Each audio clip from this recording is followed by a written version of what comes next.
Et salut Instagram, j'espère que tu vas bien. Aujourd'hui, on se retrouve à travers le tirage Portrait d'âme du roi d'épée qui est présent dans le tarot du vin. Le tirage Portrait d'âme, c'est un tirage 3 par 3, donc en 9 cartes, comme un genre de tableau de Petit Lenormand, qui me permet d'aller enquêter soit sur un personnage de pop culture, un personnage de fiction, une célébrité, une personne que je connais, ou alors des cartes de tarot. J'effectue ce tirage soit pour approfondir un lien avec un de mes jeux, ou alors tout simplement pour apprendre à mieux connaître les cartes de tarot.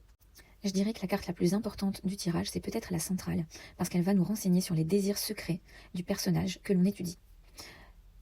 Donc c'est pas forcément ce qu'on perçoit instinctivement, c'est ce qu'il y a derrière la carapace du personnage. Dans ce cas précis, j'ai effectué cette petite enquête sur le roi d'épée suite à un tirage que j'ai fait avec lui hier, et que j'ai ressenti comme étant un personnage beaucoup plus sensible que les rois d'épée qu'on rencontre dans le tarot habituellement. Et effectivement, il s'est présenté avec la carte de l'étoile, et ses désirs secrets, c'est l'as de coupe. Je t'en dis un petit peu plus dans l'interprétation du tirage. L'emplacement numéro 1 de ce tirage, c'est l'aura visible de la carte. Ici, on a la carte de l'étoile, et effectivement, c'est assez rare, je trouve, pour un roi d'épée de se présenter comme ça, parce qu'on a presque une sensation de douceur, d'apaisement. C'est comme s'il inspirait les autres de par son parcours, mais avec beaucoup de bienveillance. C'est quelque chose qu'on retrouve rarement, je trouve, chez lui. Donc on a ici une sorte d'autorité, mais qui est rassurante et bienveillante. L'emplacement numéro 2, c'est sa mission apparente. Ici, avec la roue de fortune, elle vient nous indiquer, cette carte, que le roi d'épée a tendance à, limite, faire oublier sa présence, mis à part lorsqu'il y a des grands changements, des transitions, des bouleversements de vie. Il vient nous accompagner comme ça, avec son autorité rassurante, quand on est amené à subir des changements, des transitions, des périodes comme ça qui viennent un petit peu chambouler notre quotidien. Ici, alors après, ce qui est intéressant, c'est d'aller voir son ombre aussi. Et avec cette carte de la force, elle vient nous renseigner justement sur... Alors d'habitude, j'aurais tendance à dire un peu trop de maîtrise, trop de fermeté, trop de dureté. Mais on voit quand même qu'il a une présence rassurante. Donc j'ai envie de dire que c'est plutôt une colère qui serait mal maîtrisée. Des pulsions qu'il aurait du mal comme ça à contrôler. Et donc j'ai envie de dire qu'il se fait un petit peu violence pour intervenir... uniquement quand c'est compliqué.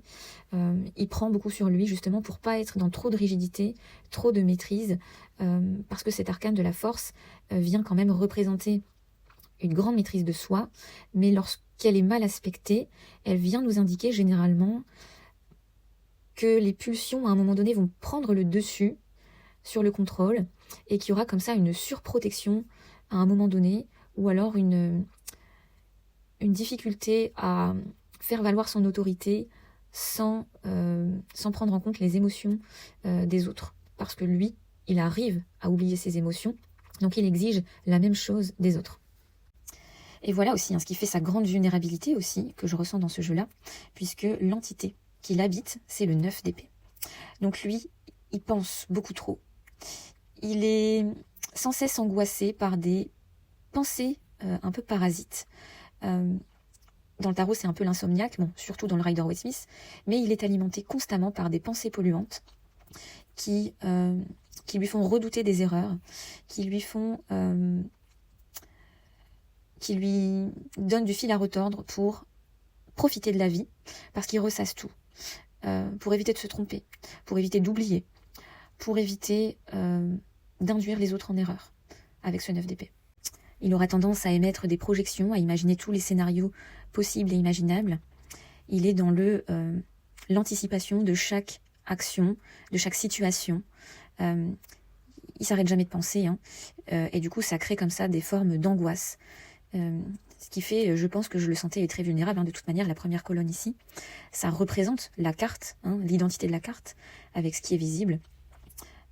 L'entité, par quelle entité est-il habité ?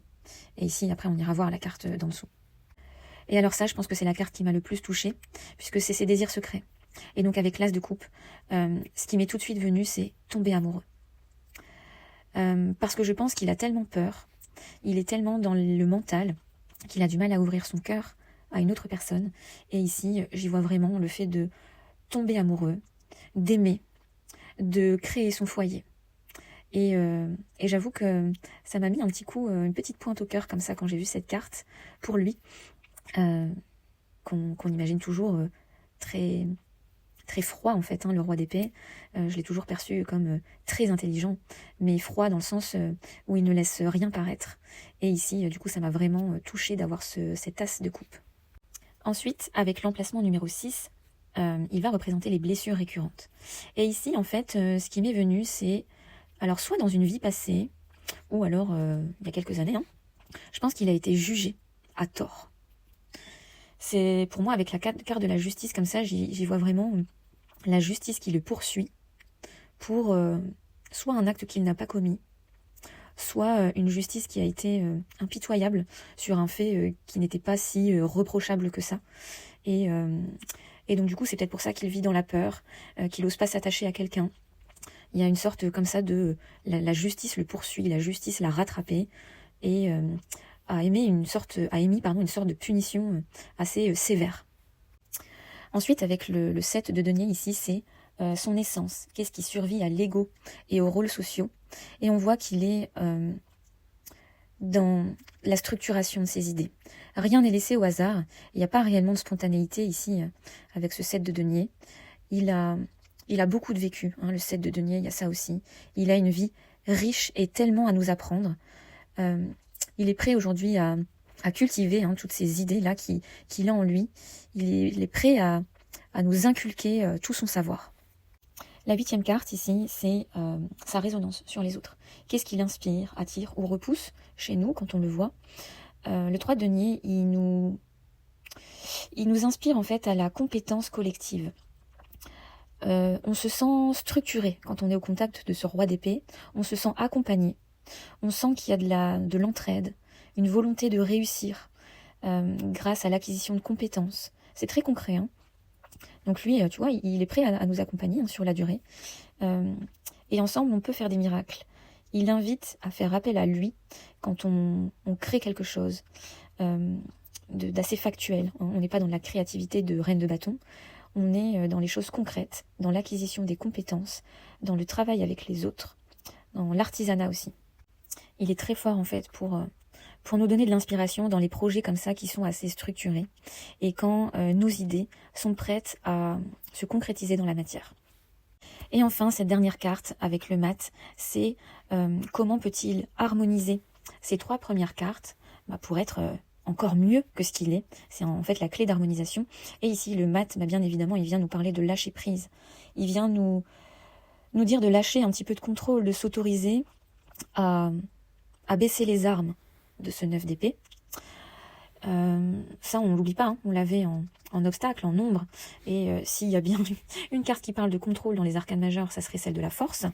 Et ici, le mat vient nous évoquer l'inverse, hein. Il nous invite à recommencer, à s'engager dans quelque chose qu'on ne connaît pas, à nous laisser faire, quitte à ce qu'on se trompe, hein. Lui, je le disais ici, il a peur de l'erreur, il a peur de l'échec. Mais le mat, il arrive toujours à se relever. Il arrive toujours à trouver un chemin qui lui convienne.